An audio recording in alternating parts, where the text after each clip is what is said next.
Well, in our next session, we may have after the panel just as much activity of folks coming up on stage to meet our guests as we just did with respect to finding capital.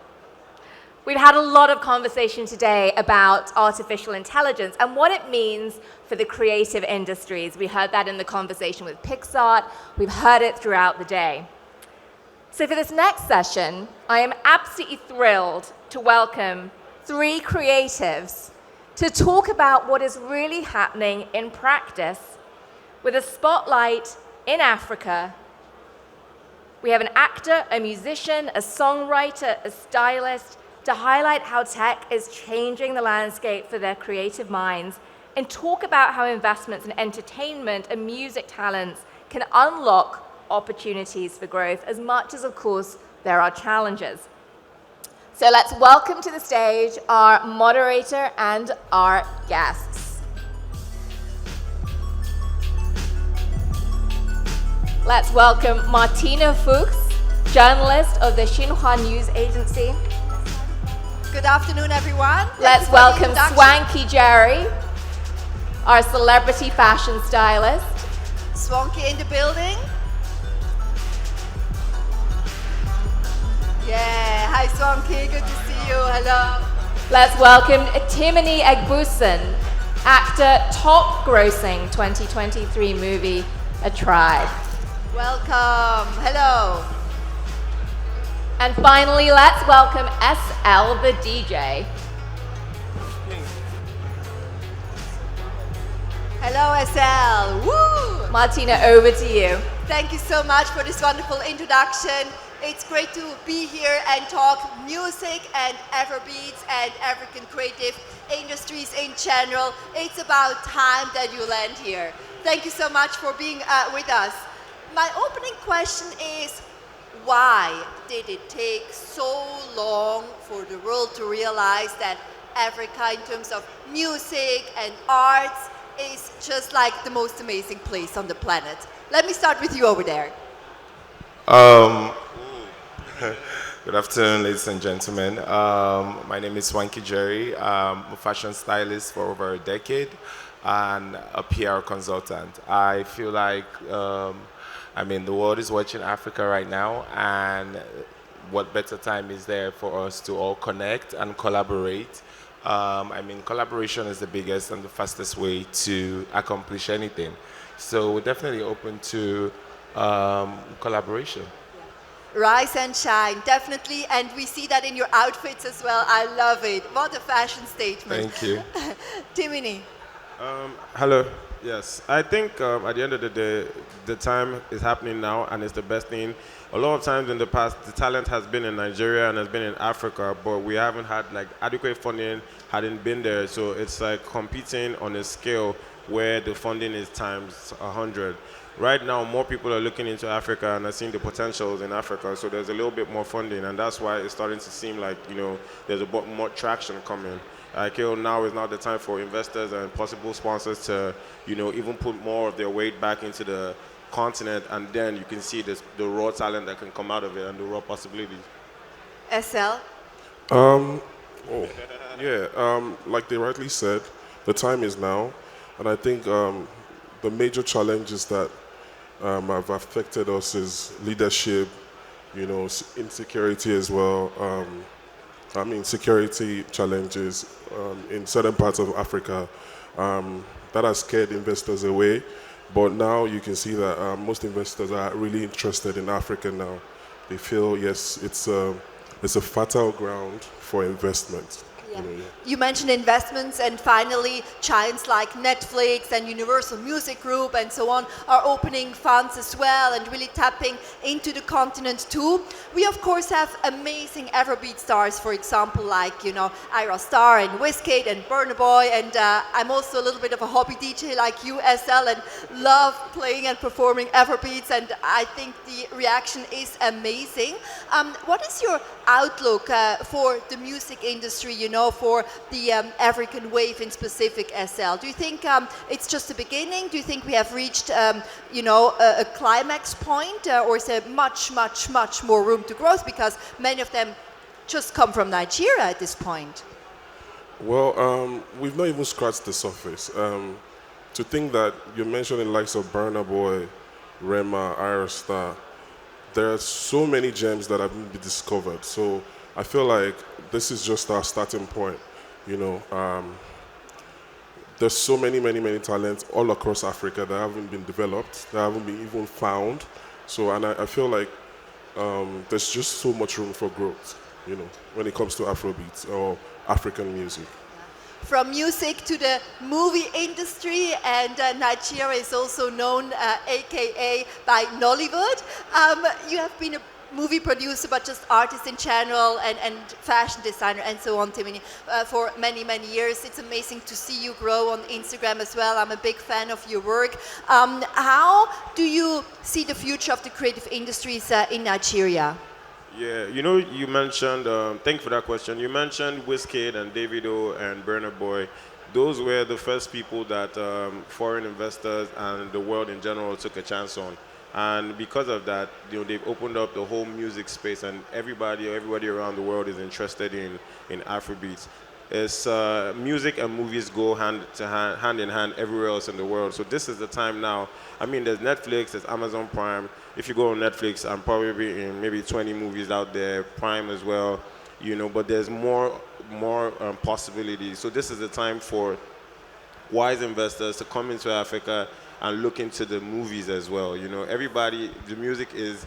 It's almost starting to get saturated because everybody's invested, everybody's interested, and that's all good for music people, because now, before there was a big four coming out of Africa in terms of music, but now we can arguably say there's a big 10 or there's a big 20, you know. So this is the time where we need people to come and look into the movie industry and, you know, understand that people want to, apart from hearing Afrobeats, African music, people want to watch and, you know, relate to African stories in film, in drama, you know, and that would give people a better perspective of how big and how advanced and how diverse Africa is. And I'm a bit biased, so I'll say Nigeria, but yeah, excited for that. I love this. We have music, we have movies, we have fashion. And on that point, actually, it took also the world such a long time to really move into the continent with events and festivals. We had the Global Citizen Festival in Kigali, Rwanda, a country that I love very much, happening a few months ago. But still, in terms of, you know, movie festivals or even fashion shows. We still have New York Fashion Week and Paris Fashion Week and London Fashion Week and Milan Fashion Week. But what about international fashion shows, you know, moving into the African continent and Nigeria in specific? We still have such a separation, isn't it, Swanky? I feel like the fashion industry cannot disappear from the scene. It's like people can move around without wearing clothes, and whether it's movies or whether it's music videos, you know, you have a creative stylist doing all of the work behind the scene.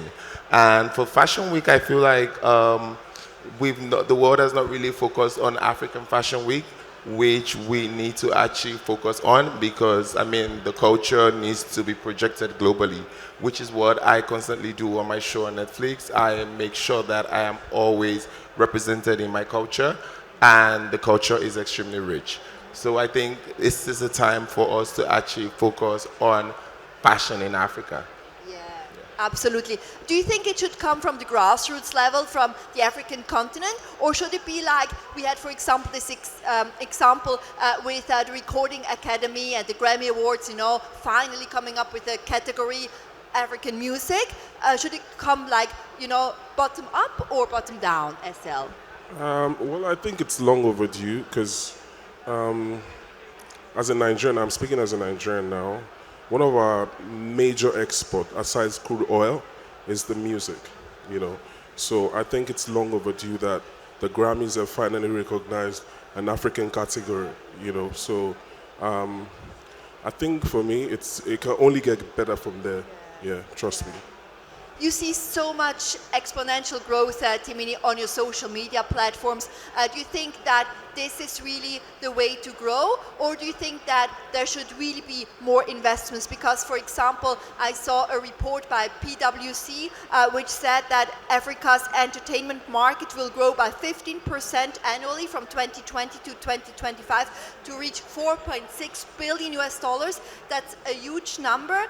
But do you think that this is the kind of entertainment investments we should get? Or do you think that social media is actually a better kind of trigger to launch these potential growth trajectories? Yeah, I feel like there's not a one-way thing to tackle the market or tackle the issue. Obviously, social media is helping, investors are helping, but also I feel like knowledge sharing is something that is also very, very important. We need to stop gatekeeping, and we need to start focusing more on, learning from each other, which brings me to one new app that I'm really very interested in, called the LearnStar app, which is an e-learning platform that you can learn non-traditional subjects, kind of like masterclass in America, So LearnStar is like the African masterclass, and we need more people like that to have, like someone like Swanky now has a course on there. We have people that have actors having courses on there and stuff like that, so that everyday people can go on there and learn directly from the source, so that way we're not having 10 people that are doing great stuff. We're having 100 or having 1,000 people, and when we're more in numbers with knowledge, then it'll be harder to ignore us, So I feel like that's the way we should start to work on it. Yeah. Timini, how does AI, innovation, digital technologies reshape your fashion business? And do you get more inspired by that, or the cultural heritage as well, which is so rich and so beautiful? AI has just elevated the work process of fashion for me. If it takes me hours and hours to make a sketch, to make just to pull out a look, it takes hours. But now with AI, it just enhances you and it makes you be able to do more work with less time. You know what I mean? You save time and you accomplish more. So I'm definitely loving it. So for you, you use different DJ gear and software. You also are inspired by vinyl and so on. What do you see in terms of future for maybe Nigerian artists? Do they want to use more technologies? Do they go back to their roots? Is it also kind of mixed picture? They have no choice than to use technology because, you have to evolve. The world is moving at a very, very fast pace, and you will get left behind if you don't follow certain trends. So for artists, it is very essential for you to be able to track in real time where your followers, where your listeners are. So you need technology for things like that. Yeah. How is the regulatory framework and the government support in Nigeria at the moment? Do you get a lot of funding from the government, or is it really just like the private sector and entertainment space that gives you some money? Yeah, maybe. Yeah, I think the government is doing what it can do, but the world is now so much of a global village where, it's really open to everybody to take advantage of where you take advantage of. Where I come from in Nigeria, the government is focused on a lot of things, but the government hasn't really been able to maximize the potential of the creative space. So it's now more open to a global audience. I feel like at the end of the day, we also as Nigerians, as Nigerian citizens, we're not dependent on the government anymore.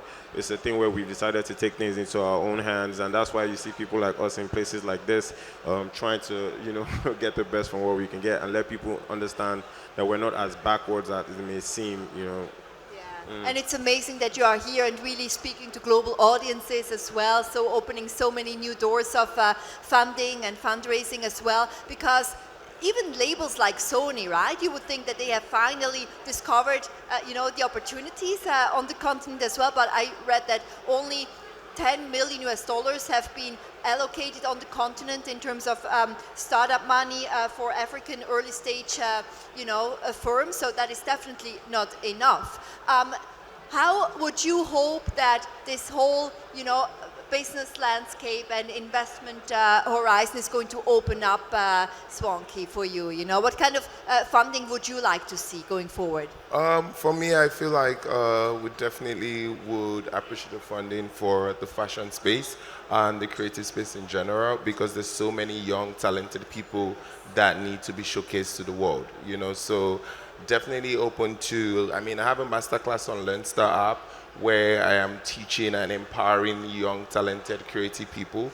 So we need to push that forward to gather more young people to become more successful with their talent. And really show them that there is a career out there, right? A creative career, like even after decades, even in Europe, where I'm from Switzerland, it's just not, you know, a job that is supported by the parents very often. It's like, how are you going to make money with, you know, being a painter or a musician or a DJ? Estelle, do you see that change? Like, is it different in Nigeria because you have so many role models now with like Wizkid and Davido and so on who are making a lot of money? I mean, I grew up in an era when your parents would definitely not support you being a creative. You know? I mean, imagine telling your parent that, oh, Mom, I want to be a DJ. Dad, I want to be a DJ. They look at you and it's funny. But nowadays, it's just, if you want to be creative, it's a good thing. Like, there's more creative freedom from parents, even your environment. I mean, people look up to people like me, like Timini, like Swanky, and say, oh, I want to become a fashion stylist. I want to become an actor. I want to DJ, you know. For me, it's inspiring to see that the ecosystem is allowing people to be more creative. People grow up nowadays and say, look, I want to play basketball. I want to be in the NBA. I want to become a model, you know. Yeah, so it's really amazing to see. And you are also a testimony of the fact that there is so much collaboration between the different artistic industries, right? Because you know each other, you travel the world together now as well. So there's definitely probably less silo thinking as well. Say that again, please. What kind of collaborations are you looking for going forward, Timini? I feel like we're looking for the most non-conventional collaborations as possible. The time has passed where, you know, fashion and lifestyle and music and acting and all those things stand on their own individually. Now, you know, I need, for my film to make sense, I need the score, the soundtrack to make sense. I need to look good in the movies. Disruption. You know, exactly. You know, so there's a lot of like cross-carpeting and cross-cultural knowledge that needs to be shared. And I feel like that can only happen if we can find a common space where we actually share what we need and share what we're lacking. The time for gatekeeping and the time for believing that we can do it on our own and facing like our own different departments have passed. I think now is the time where we need to be more communicative about what we need, and that way you can find solutions from places that you least expected. And there are so many different artistic and creative industries, of course, as well. One that we didn't mention yet is the gaming industry. And I read somewhere that in Africa there are like 186 million gamers out there. So there's also a lot of scope, of course, to build new companies, come up with new startups. Is any one of you planning to launch a new startup right now? Are you in talks with other business people out there? Or do you focus on your own careers and your own ecosystem right now? I mean, like I mentioned earlier, like for me, I feel like the essence of living is impacting lives and impacting the younger generation and making people believe in themselves and know that there's hope ahead of them. You know, for me as a fashion stylist, I mean, when I started my brand, it wasn't such a popular thing. But now, I mean, I dress up the president. It's like, you can't underestimate the pros of being in the creative industry. So for now, I'm really focusing on empowering the younger people and making them come into the front line and achieve their goals. Woo, I love that.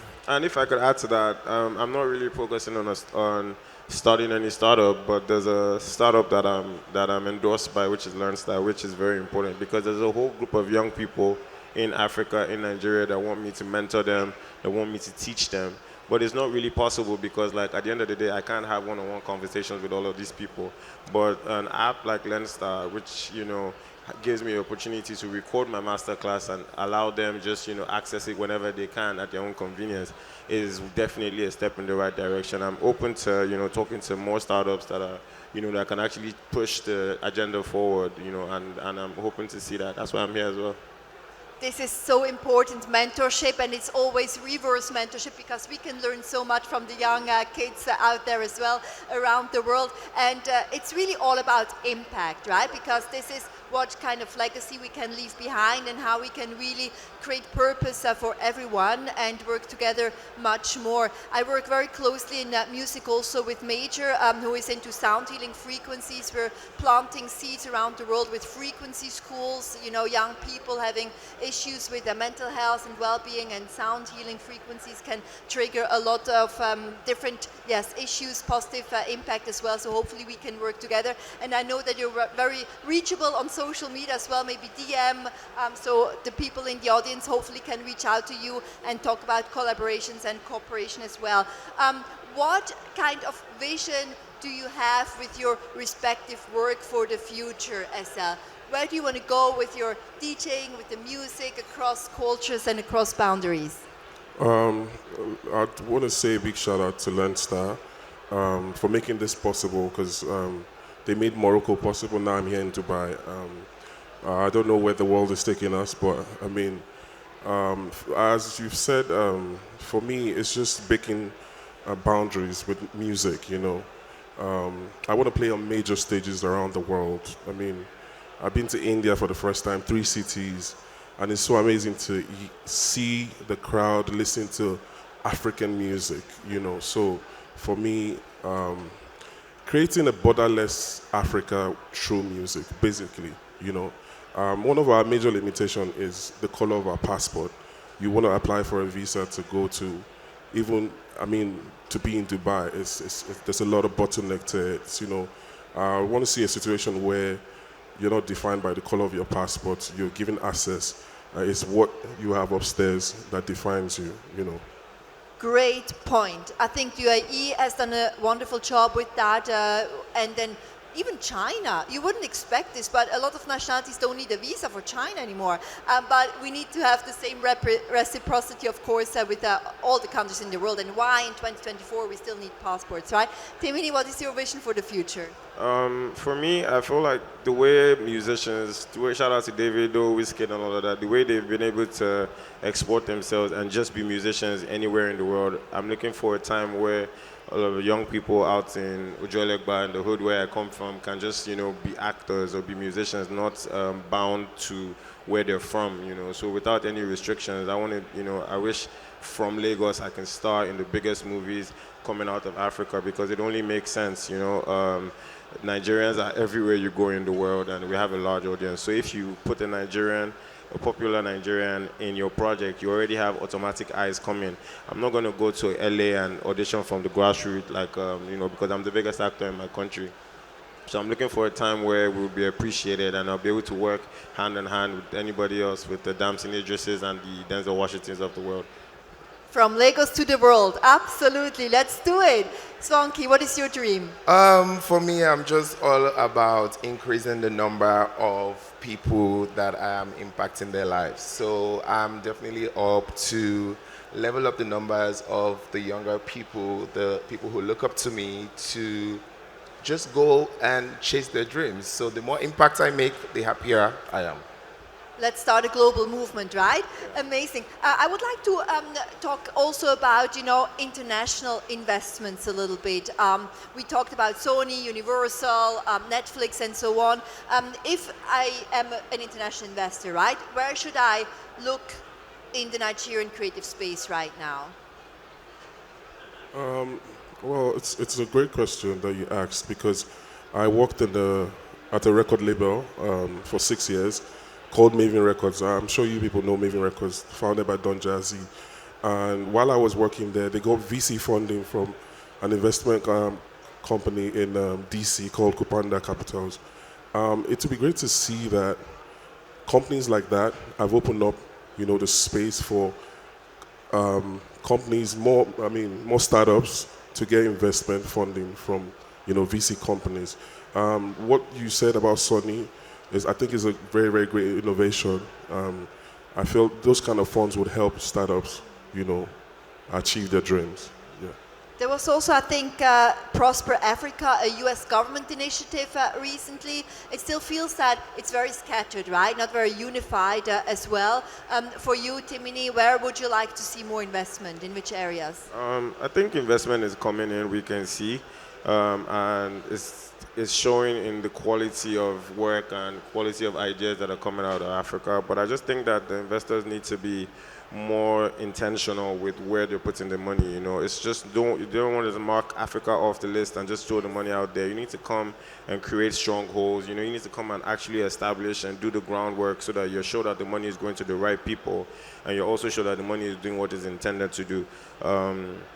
We've seen a lot of companies come into Africa, the African space, and they throw money at it, and after a year or 2 years, they're like, you know what, this thing work out. No, you need to come, you need to make sure that you find the right professionals in the industries that you're looking at, and you need to do your due diligence, because that's the only way that you can guarantee that you get the best out of the market. And then if you're going to write it off and say it didn't work out, you know that at least you did your best and you were as intentional as possible. So we just need more strategic and more intentional presence on ground, and then we can see what comes out of it. Love this intention, yes, because it still feels like, a corporation, a multinational doing a corporate social responsibility report, sustainability report, just to please the shareholders and the public image and reputation, right? Exactly. Yes. Swanky. For me, I feel like right now we would, appreciate proper fashion academy in Africa to continue to make an impact.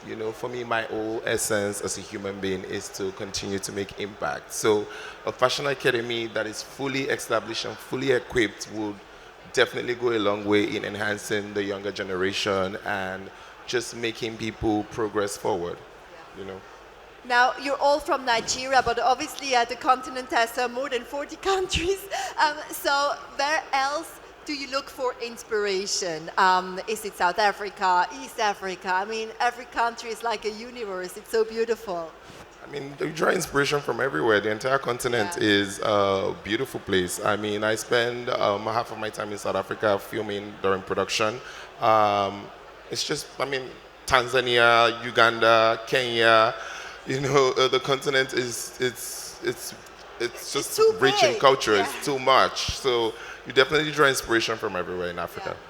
100%. Timini? For me, it's as weirdly as it is, social media. Instagram, TikTok, those apps, you sit on your phone, on your bed, and it's almost like you're going global, you're around the world. So you're seeing content, you're seeing inspiration from the slums in South Africa to the most highbrow places in LA and all of that. So social media is a place that I spend a lot of time, and I spend a lot of time learning, SL? Yeah, I think for me, Rwanda, I'd say Rwanda, I was there and I drew a lot of inspiration from, the ecosystem there, the infrastructure, the government as well, what the government is doing in Rwanda, the collaborations that they're doing. You can see their partnership with Arsenal, so it's so inspiring, and I wish that other governments would take learnings from the government there, how they're collaborating to build Africa's major ecosystem. Yes, absolutely. Rwanda is for sure a role model. We're also planning to bring an international art auction there at some point soon. And it is in the heart of Africa, right? So if that can trigger a major spillover effect afterwards. Of course, it's landlocked, it's small, but it does need government support and private sector support as well. And after what the country has gone through, it definitely deserves it as well. This is the end of our panel. I wish we had more time, but the Swiss watch is saying that we have reached the end. Thank you so much, Swanky, Timini, Esther. Let's give it up for Africa. Thank you. Thank you so much. Let's take a good Zali, my dear.